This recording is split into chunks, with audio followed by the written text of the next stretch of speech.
اپنے حسن کا مظاہرہ کروانا یہ مور کی عادت ہے.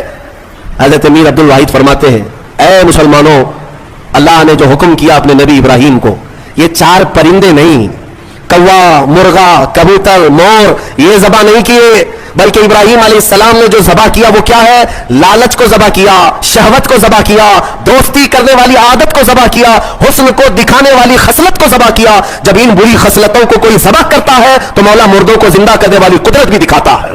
یہ ہے اصل. اگر آج بھی رب تعالیٰ کی قدرت کے مشاہدے چاہتے ہو کہ آنکھوں سے ہم بھی کچھ دیکھ سکے, ان 4 عادتوں کو ذبح کرو. پہلے ذبح کرو. ذبح کرنے کا مطلب یہ لالچ ختم ہو جائے, شہوت ختم ہو جائے, دوستی کرنے کی عادت. کچھ لوگوں کو ایسا لگ رہا ہوگا سارے دوستوں کو برا کہہ رہے ہیں, نہیں, دوست بناؤ اچھے, وہ دوست جو تمہیں اللہ سے قریب کرے. ورنہ قرآن میں ہے کئی لوگ ایسے ہوں گے جو قیامت کے دن یہ پکاریں گے. 19ویں پارے کی آیت ہے, یا ویلتا لیتنی لم اتخذ فلانا خلیلا, اے کاش میں فلاں کو دوست نہیں بنایا ہوتا تو کتنا اچھا ہوتا, میں جہنم میں نہیں جاتا. کئی لوگ ایسے ہوں گے صرف دوستی کی وجہ سے دوزخ میں جا رہے ہوں گے, دوستی کی وجہ سے. تم کیا سمجھتے ہو ارے غیر سب سے دوستی کر لینا چاہیے؟ دوست اگر کسی کا برا ہے تو وہ تمہیں جہنم تک لے جا سکتا ہے. اسی لیے ہر ایرے غیر نتھو کھیرے سے دوستی مومن کی شان نہیں ہے. وہ دوستی بھی اس سے کرتا ہے جو اسے اللہ سے قریب کرے اور اپنے مصطفیٰ سے قریب کرے, وہ دوست ہے. اور حسن کے اظہار کی عادت یہ ریاکاری ہے. اس سے بھی اللہ تعالی ہم سب کی حفاظت فرمائے. میں سب آیتیں بیان کرتا جاؤں, رات نکلتی جائے گی. ویسے وقت کی قلت دامنگیر ہر دن رہتی ہے. اللہ تبارک و تعالی ہم سب کو کہنے سننے سے زیادہ عمل کی توفیق عطا فرمائے. مولا قرآن کی تفسیر پر ہم سب کو عمل کی